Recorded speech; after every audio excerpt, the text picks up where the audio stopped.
네, 지금 산불이 어느 정도 진화가 되어가는 과정인 것 같습니다. 주불이 잡히고 또 주말쯤에 적은 양이긴 하지만 비가 내리고 또 여러 가지 이제 산불 진화 작업을 총력을 다한 결과로 다행히도 지금은 산불이 이제 화재 진압이 좀 된 것 같고요. 그럼에도 불구하고 우리가 마음이 무거운 것은 산불을 지나가던 진화원과 또 헬기 추락사고, 헬기 추락사고 기장에도 제 고등학교 선배더라고요. 저 소식이 와서 깜짝 놀라기도 했는데 헬기 추락사고도 있었고 또 삶의 터전을 잃으면서 또 그 안에서 빠져나오지 못하고 돌아가신 분들도 계셔서 생각보다 꽤 많은 수의 분들이 돌아가셔서 좀 마음이 많이 무겁습니다. 각지에서 성금이 답지가 되고 있고 저희 교회도 저희가 고난 주간에 우리가 보통 금식 기도하면서 헌금을 드리죠. 여러분들이 고난 주간 특별 새벽기도 시간에 같이 예배를 드리시거나 또 유튜브로 보시면서 여러분들이 또 헌금하시면 또 헌금과 또한 저희 교회에서 지원할 수 있는 돈을 합해서 저희들 또 그쪽에 있는 분들한테 또 저희가 헌금을 할 수 있도록 교회 역할을 감당할 수 있도록 하도록 하겠습니다. 기도 시간에도 또 말씀드린 것처럼 저 멀리 미얀마, 태국 이쪽에서는 정말 이게 진도 7.0이 넘는 게 이 정도 강도구나 하는 생각이 들 정도로 강한 지진이 일어나고 건물이 무너지고 사람들이 죽는 그런 일이 발생이 됐습니다. 뉴스를 보니까 최대 10,000명까지도 사망할 수도 있겠다 이런 이야기가 있던데 그러지 않기를 바라고요. 그러한 일들이 우리 주변에서 벌어지는 거 보면 참 우리의 생명이 얼마나 할일 없는지를 알 수 있는 것 같고 또 우리나라에서도 여러 사건 사고가 있는데 우리 성도들 더욱더 건강뿐만 아니라 삶에 있어서도 내가 무엇을 가장 삶의 기본 가치로 갖고 살아가야 되는지 또 고민하며 살아갈 수 있었으면 좋겠습니다. 오늘 설교 제목이 아픈 손가락입니다. 아픈 손가락이라는 표현 아시죠? 많이 들어보셨을 겁니다. 종종 이런 아픈 손가락이라는 표현을 쓰기는 하는데요. 우리 손가락이 10개가 있죠. 10개라고 하더라도 한 군데라도 다치면 그 손가락이 유독 신경에 쓰이고 아픈 것을 경험하게 됩니다. 그리고 온 신경이 집중이 되죠. 우리가 가족이나 공동체 안에서 연약하고 또는 부족하게 보이는 사람 또는 우리가 상처가 있던 그런 분들을 보면 더 마음이 쓰이는 법입니다. 그래서 이러한 사람 또는 존재들을 우리가 아픈 손가락이라고 이야기합니다. 우리가 옛날에는 영화관에서 영화를 봤는데 요즘은 안방에서 영화를 보죠. 드라마도 보고 우리가 그걸 OTT라고 하는데요. 아주 많은 OTT가 있는데 그 중에 아주 유명한 세계적으로 가장 유명한 게 넷플릭스라고 있습니다. 넷플릭스라고 하는 그 앱에서 요즘 방영되고 있는 또 우리나라 드라마가 있는데 들어보셨는지 모르겠지만 제주도 방언으로 폭삭 속았수다라는 드라마가 있습니다. 제주도를 배경으로 하고 있고요. 그 소개를 이렇게 했더라고요. 제주에서 태어난 요망진 반항아 오해순과 팔불출 무쇠 양관식이 주인공으로 나오는 드라마 폭삭 속았수다입니다. 16부작이었고 지금 종결을 했습니다. 지난주에. 그 둘 사이에 세 자녀가 있습니다. 그리고 이름이 금은동입니다. 그 아빠 양관식이 배를 사게 되는데 그 배 이름이 또 금은동입니다. 그리고 금은동인데 이름은 금명, 은명, 동명 이렇게 지어서 금은동 메달 땄다고 다 이제 합니다. 첫째가 금명이는 딸이고요. 둘째와 셋째는 아들인데 이렇게 터울로 낳는데 첫째를 18에 낳았기 때문에 둘째 셋째도 20대 때 이렇게 아기를 낳은 그런 부부의 이야기입니다. 그런데 막내 아들 동명이가 태풍이 불던 날 엄마를 찾으러 갔다가 죽게 되죠. 그래서 막내를 부둥켜 안고 엄마 오해순이 이렇게 우는 장면이 나옵니다. 울지도 못합니다. 비인지 눈물인지 모르는 그런 장면들이 나오는데 저도 그 장면 보면서 참 마음이 울컥했었는데요. 왜냐하면 빗속에서 아이를 안고 있는 그 슬픔에 잠긴 엄마 아빠의 모습이 보였기 때문이죠. 그런데도 이제 첫째와 둘째를 위해서 3일 만에 자리를 박차고 다시 일상으로 돌아가는 꿋꿋한 부모의 모습이 보입니다. 꿋꿋하다는 표현이 옳을지 모르겠지만 이제 동명이를 가슴에 묻고 다시 일상을 생활하게 되죠. 우리가 이런 말이 있죠. 부모는 땅에 묻고 좋은 기억들을 추억으로 남긴다고 합니다. 그리고 그런 그리움들을 아픔을 그리움으로 추억으로 회상하면서 이것들을 기억하며 또 자녀들끼리 이야기를 나눈다고 하죠. 그런데 자식은 그렇지 않다죠. 자식은 평생 가슴에 묻고 아파한다고 합니다. 다시 말해서 부모에 대한 그리움을 드러낼 수 있지만 자식에 대한 그리움은 마치 금지어처럼 서로 말하기를 꺼려하고 절대 드러내지 않는다고 하죠. 제가 16화 이 폭삭소가사를 다 봤습니다. 다 봤는데 마지막 화에 이런 표현이 있습니다. 한 번도 막내의 죽음에 대해서 오해승과 그리고 양관식은 서로 말하지 않습니다. 말씀드린 것처럼 금지어인 거죠. 그런데 건강검진을 받다가 마취를 하고 마취가 덜 풀린 상태에서 그 양관식이 이렇게 비몽사몽간에 이야기를 합니다. 그때 더 풀린 상태에서 막내 아들 죽은 아이, 무려 몇십 년 전에 죽은 아들 이름을 부르죠. 동명의 이름을 부릅니다. 그 장면을 아내가 미리 그 마취에서 깬 아내 오예순이 보게 되죠. 그리고 딸하고 대화를 나눕니다. 그때 딸 금명이가 어떤 이야기를 하냐면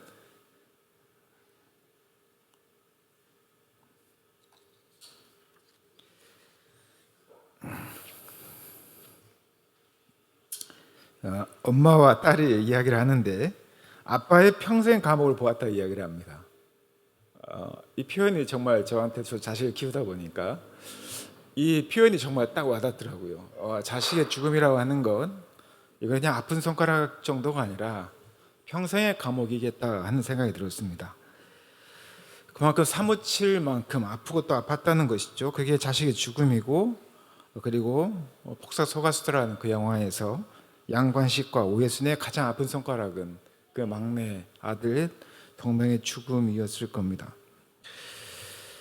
오늘 아픈 손가락 이야기를 하면서 폭삭소가수다 이야기를 하는 이유는 오늘 이 이야기는 자기의 재산을 분깃을 받아서 멀리 떠나서 생사를 하지 못하는 그 아들을 기다리는 아버지의 마음, 또 돌아왔을 때 그 아들을 저 멀리서 보고 버선발로 뛰어가는 그 아버지의 모습이 어쩌면 드라마에서 표현된 하나의 죽음 또는 자식에 대한 애환이 담겨있는 이야기들이지만 우리가 그 아버지의 마음을 충분히 이해할 수 있는 아픈 손가락이 무엇인지를 이해할 수 있는 하나의 방편이라고 생각을 해서 오늘 폭삭소가수다라는 드라마를 여러분들에게 소개했습니다. 오늘 이야기는 이렇죠. 한 아버지에게 두 아들이 있었지만 그 중에 둘째 아들이 작은 아들이 멀리 떠나고 방황을 하게 됩니다. 그리고 더 신경을 쓰며 기다리는 장면이 나옵니다. 그리고 오늘 본문은 우리가 아픈 손가락 같은 사람들을 향해서 어떻게 해야 되는지, 또 하나님은 어떻게 이 아픈 손가락과 같은 이에게 사랑과 회복의 메시지를 보내고 있는지를 분명하게 오늘 본문을 통해서 드러내고 있다는 것입니다. 작은 아들이 아버지의 재산을 미리 받아서 먼 나라로 떠났습니다. 내용을 요약하면 그렇습니다. 그리고 세상의 쾌락을 즐겼다고 하죠. 창기들과 먹고 마시며 다 탕진했다고 이야기를 합니다. 그러나 모든 재산을 허비했지만 그 주변에 친구가 남아 있지 않죠. 그리고 기근이 들자 돼지를 치는 비참한 신세가 됩니다. 배고픔과 외로움 속에서 여러 가지 생각을 했겠죠. 그리고 비로소 아버지를 떠난 자기의 삶의 선택이 잘못된 것임을 깨닫게 됩니다. 우리도 종종 그럴 때가 있습니다. 세상의 것이 더 하나님을 떠나 세상의 것을 선택하는 게 더 우리에게 즐거운 것이고 기쁨이라고 착각할 때가 있습니다. 그러나 하나님은 우리가 가장 낮은 곳에 있을 때 여전히 우리를 기다리고 계신 분이 하나님이라는 것을 우리는 믿음을 통해서 또 오늘 본문을 통해서 보게 됩니다. 그리고 또한 탕자는요, 자신이 잘못됐다는 것을 깨닫게 됩니다. 그리고 아버지께 돌아가기로 결심합니다. 오늘 본문에서 본 것처럼 놀랍게도 아버지는 먼 곳에서부터 그 아들을 기다리고 있었습니다. 그냥 기다린 것이 아니라 마음속에 항상 아픈 손가락으로 두고 그 아들이 언제나 돌아올지, 언제 돌아올지 매일매일 기다리던 고대하는 그 아버지의 모습을 볼 수 있습니다. 먼 곳으로부터 오는 그 아들을 기다리는 아버지의 모습. 그리고 아들이 돌아오자 어떻게 했습니까? 그 아들의 목을 끌어안고 좋은 옷을 입히고 살진 송아지를 잡아서 잔치를 베풉니다. 저는 이 말씀에 많은 위로를 받습니다. 우리가 상처를 받고 힘들고 실패하고 또 가끔은 하나님을 외면하고 떠날 때가 있지만, 그러나 우리가 실패했을 때에도 하나님은 우리를 여전히 기다리시고 또한 포기하지 않으신다는 것이죠. 그리고 무엇보다도 가장 중요한 것은 우리가 돌아오기만 하면 그 하나님 우리를 조건 없이 품어주신다는 것입니다. 이것이 오늘 돌아온 탕자에 대한 이야기에서 우리가 보는 하나의 장면입니다. 그런데 오늘 본문에서 보면 큰 아들은 좀 다른 스탠스를, 자세를 취하고 있죠. 한 생명이요, 거의 죽었다가 돌아오지도 못할 것 같았던 한 생명이 이제 돌아와서 회복의 단계로 가고 있고, 또한 아버지는 그를 회복시켜주고 있는데 그 회복을 바라보는 큰 아들의 자세가 보입니다. 혹시 우리의 모습이 아닌지 모르겠습니다. 오늘 본문은 이렇게 얘기하죠. 큰 아들은 돌아온 동생을 보고 큰 원망과 분노를 표출합니다.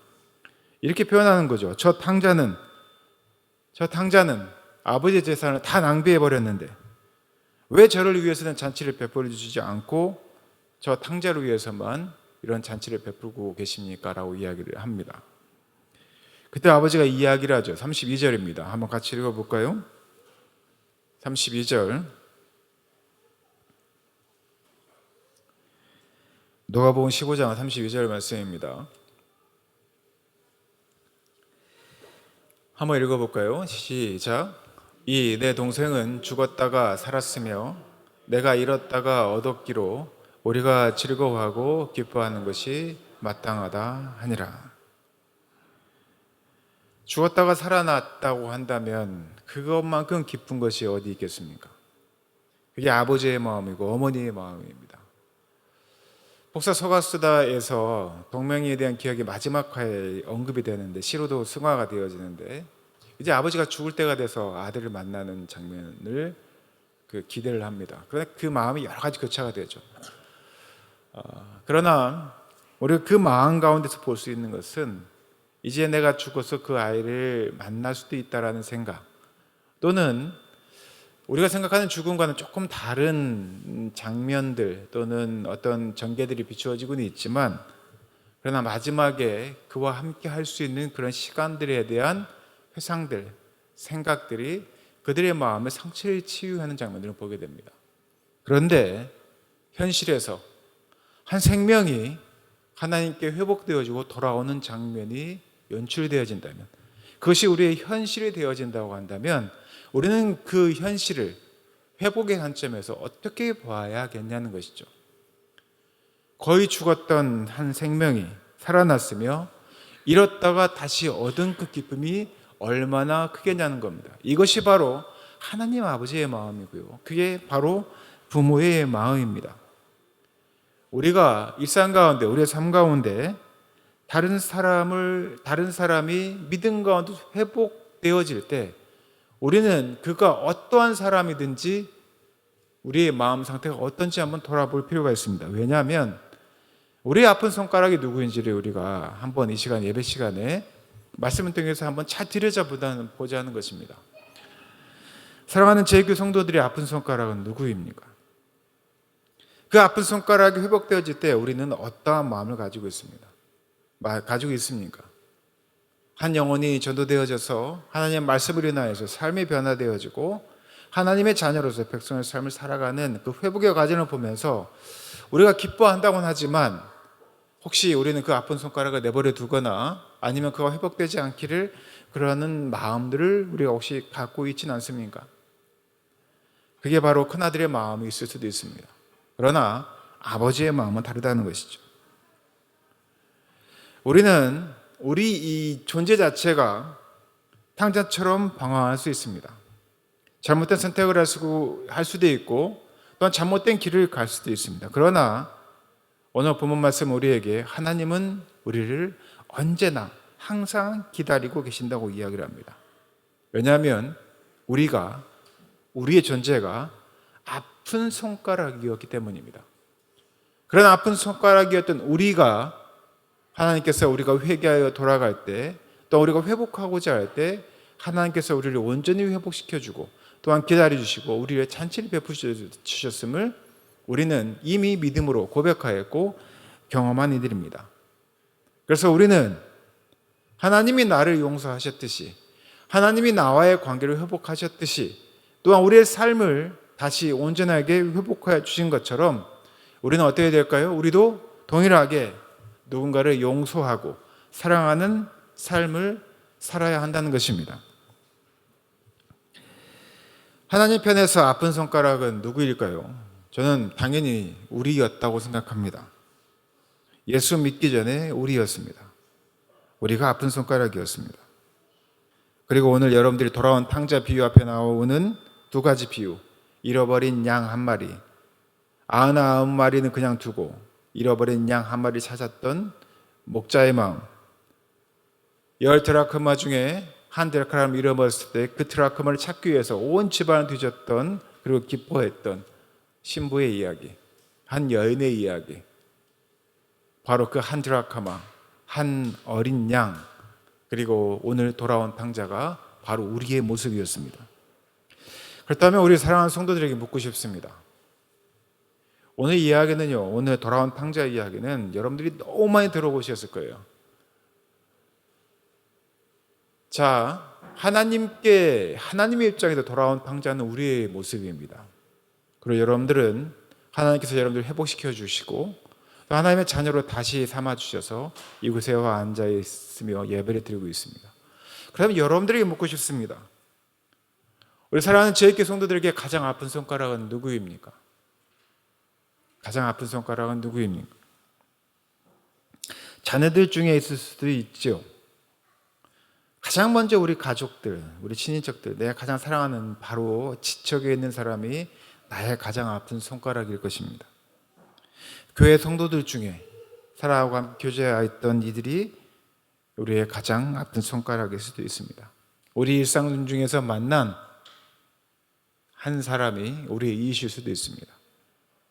내 생활권 안에 있는 어떤 이들이 있습니다. 거국적으로 보면 아직 예수를 믿지 못하는 처미지에 또는 외국에 있는 어떤 선교 대상일 수도 있습니다. 여러분들은 한번 그 질문을 했으면 좋겠어요. 내 아픈 손가락은 누굴까? 내 아픈 손가락은 누굴까? 한 명이라도 있을 거예요, 분명히. 저는 많습니다. 제가 며칠 전 건물 관리 문제와 소방 문제로 밑에 세원축산 사장님을 만났습니다. 여사장님을. 여러분도 아시겠지만 이분이 좀 까칠하신 분이시잖아요. 밑에 여기 정육점 하시는 세원축산 아주머니. 그리고 또 문제가 아주 예민한 문제 아닙니까? 돈 문제니까. 돈 문제 건물 수리하고 소방할 때마다 단 한 번도 단번에 오케이 하신 적이 없습니다. 그리고 본인 이야기를 막 하시고 최대한 적게 내시려고 막 하십니다. 제가 볼 때 돈도 많으신 분인데 저래서 돈을 버시나 보다는 생각이 들 정도입니다. 그런데 저는 긴장하고 만나죠.